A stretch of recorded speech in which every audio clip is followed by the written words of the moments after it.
Okay, gents, let's now switch gears and focus on the Champions League. Let's rank the remaining teams. Obviously, we're getting towards the quarterfinal stage now. At the time of filming, 6 of the 8 teams are in the last 8. We think that Chelsea are going to get past Lille, and Juventus are probably going to get the better of Villarreal. Let's kind of hedge our bets with that one.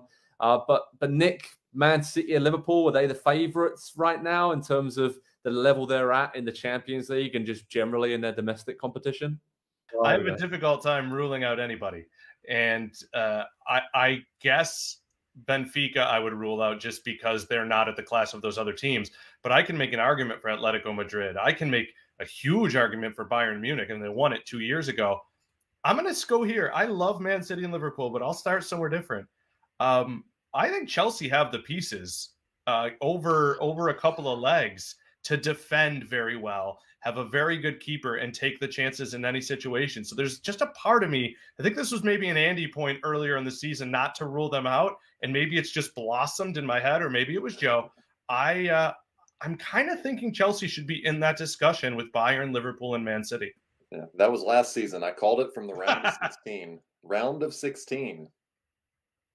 You did, and I also said that Christian Pulisic was going to lead Chelsea to Champions League glory, True, which was nearly. Don't let us forget that. Yeah, in the semi-final, we did. Yeah, I bring that up on not a weekly, a daily basis. I think Real Madrid, the way that they've been playing as well, that's solid defensively. Benzema, obviously, some of the young attackers now that are really clicking through the gears, and Modric, Casemiro, and Toni Kroos. They just have so much experience there where I think they can, depending on the draw, right, they can go all the way once again, or at least get to the final. I'm with you. Bayern looking good, obviously. Liverpool, I don't know. With Man City and Liverpool, it's so strange because they're going to be going head-to-head for the Premier League, maybe even the FA Cup later in the season. And it's almost like then Pep Guardiola and Jurgen Klopp are almost forced to decide what's more important for them. And I think for Liverpool, the Premier League, winning that again is probably more important for them. And I think for Man City, winning the Champions League, that's obviously the holy grail and what they've wanted to do in the last trophy left. So that's more important to them. Andy, any surprise packages to you for you to go for in terms of Atletico Madrid? Are they good enough, given the weapons and the way they play? And they always seem to just find a way, right, in the knockout stages of these competitions. Yeah, I'm trying to work through the various narratives in my head of, okay, well, who's in a bitter, tight title race domestically, and so they're going to be focused and drained from that, and they might struggle continentally. But on the other side, it's, well, who is not really being challenged domestically and might not be at their sharpest when they come up against the likes of a Manchester City or a Liverpool. And there's not really a team this season that kind of falls in the sweet spot in the middle of those two. I think that's kind of where Chelsea were last season. And maybe that's something that kind of drew me to picking them. It's tough to look past Bayern, just given what they've done in the Champions League this season. They have been able to ratchet it up to a completely different level coming from the Bundesliga into the Champions League, where they're just not challenged the way that virtually anybody else left in the field is domestically. And so maybe they're the team this season that why does nobody really talk about Bayern, I guess? And I understand that, like we said, well, Lewandowski, probably the best striker in the world, but it feels like it ends there when it comes to Bayern. And they've been this juggernaut for a decade now. Is it just kind of fatigue, I guess, with Bayern? Because it feels like every single season they're there in the certainly in the quarterfinals, almost always in the semifinals, but it never feels like they get picked. I agree with you on that. And they have shown a few cracks in recent weeks. They've kind of let Dortmund back into a bit of a title race, some of the slip-ups in the Bundesliga. So there is that weird thing with Bayern, right? They're almost in between generations. I mean, you've got Thomas Müller, you have obviously Lewandowski, Manuel Neuer is still going strong, but then you've got, the younger players coming through now, and that it's a weird transition. So maybe that's why at Bayern, they're almost waiting for those older, experienced guys who've been legends and are legends and always will be to move on and then see what Bayern become. But in the here and now, what they are is fantastic. And I'd say along with Real Madrid, Man City and Liverpool, they're the favourites. But with Man City and Liverpool, like I said, they have that luxury of almost knowing that they're going to be contending for trophies right up until the end of the season. And then it's a case of which one do we pick, which is a great option to have in terms of which one do we really want to focus on. I think that will also keep them sharp, because City and Liverpool know that they have to be on it week in, week out, just like Chelsea were late last season to finish in the top 4. And I think that's why I'd kind of lean towards Atletico Madrid, because they are battling to finish in the top 4 in Spain, and that will keep them sharp and rotate in the forwards. João Felix, Suarez isn't really getting a look in, but Griezmann was really good against Manchester United as well, and they've got different options. So I don't know. There could be someone like Benfica as well, though, because I've been watching a lot this tournament, and they've been really, really good, especially with Nunes up top. And I don't know, Andy, jump in. I feel like you want to say something. Yeah, given the way that Madrid got past PSG, shouldn't we just assume that like Real Madrid's going to do it again because this is what they do? It feels like if they made that comeback, it almost has a team of destiny feel to them this season.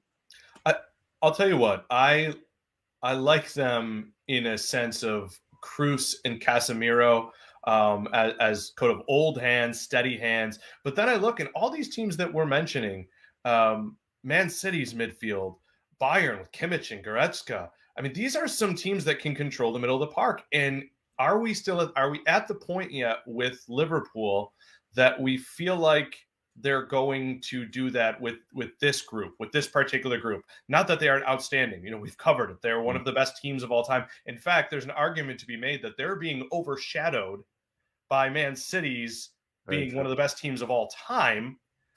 They're not even being looked at as one of the best teams right now. So that is my fear for Liverpool. The other fear I have is kind of one of these perplexing theoreticals, which is, let's say the draw happens and Liverpool and Man City come up soon, and these guys are playing each other 3 times in a month, 3 times in 3 weeks. Who does that benefit? Does it benefit the chaos that Liverpool creates or the system? Or can you say, well, Man City's at least taken 2 out of 3 because of expected goals? So I'm wondering, I mentioned this to Joe on the phone yesterday. Are we going to see the Barcelona Real Madrid of, say, 6 years ago when Ronaldo and Messi were there and they were playing each other in the spring 4 times in 6 weeks? I think we might be in for that. Yeah, it wasn't Champions League, but remember last season, City and Chelsea had the 3 in very quick succession as well. Yeah. FA Cup, Champions League, Premier League. Yeah, it's going to be interesting. It's very exciting, and it's difficult to pick a favorite because there's so many great teams there. But I just feel like City, Liverpool, Real Madrid, and Bayern, out of the final 8 teams, whoever that is, that they're there. Chelsea as well, and then go ahead, Nick. Pick one. We should all pick one right now.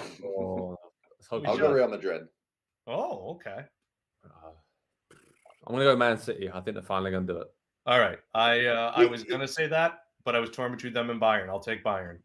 It feels like we've gotten all the team. Like if you go back and rewatch the group stage, if you have that much free time, it feels like we've gotten like all the right teams into the quarterfinals this season, though, right? And so it's set up to be amazing. And you've got the wild card of a Benfica thrown in there. Atletico Madrid have spoiled so many parties in the Champions League, and then you've got the current giants. It's not the Barcelona, obviously what's going on there, but it's the teams right now that are at the very top of the game, and so it's setting up whatever the draw is going to be. There's really no bad draws.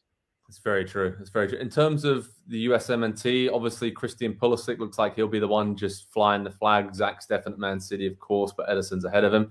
Is that a bit disappointing, guys, that we don't have, obviously Weston McKennie with his injury? That was tough timing for him at Juventus. Is that kind of a bit annoying or frustrating that going into the latter stages of this great tournament that not many young American players will actually be center stage in this? Don't be sad it's over. Be happy it happened. They were there. They were in the group. They were into some of the knockout. It's progression, and I don't put that nearly as much on them as just, look at Tim Weah. He's at a club like Lille. They get drawn against Chelsea. What do you think is going to happen? Yeah, it's disappointing because Weston McKennie's injured. Honestly, if he were healthy, I'm fine. I'm fine even if they're out. But when you bring up USMNT, and we'll talk about this very, very soon, that's what I worry about. So I can't even think, I wish he was playing. No, I wish he was playing because I want to go to the World Cup and I want him to be healthy and ramping up to the World Cup. Yeah, and I guess the other side of it is the likes of Gio Reyna at Dortmund and Tyler Adams at Leipzig. They would probably have been expecting to be at this stage of the tournament, but they obviously crashed out earlier. So a bit of a blow there. But there's a lot of interesting storylines, and we'll keep you covered at Pro Soccer Talk on NBCSports.com, all the latest Champions League news as we enter the quarterfinal stage. As you can see, we've all picked our favourites. I've gone for City, Andy's gone for Real Madrid, and Nick has gone for Bayern Munich. So this is going to be interesting. Let's see who's right. Mark down the date, and we're a few months out from the final, but this is going to be dominating the banter on our group chat from here on out this season. Hi there, I'm Rebecca Lowe, studio host for NBC's coverage of the Premier League. Don't forget to hit subscribe to watch highlights all season long, and be sure to tune in for Premier League mornings every weekend at 7 a.m. Eastern. And for even more content, head over to Peacock, where we've got live games, original series, and a dedicated round-the-clock Premier League channel featuring studio shows, classic matches, and much more.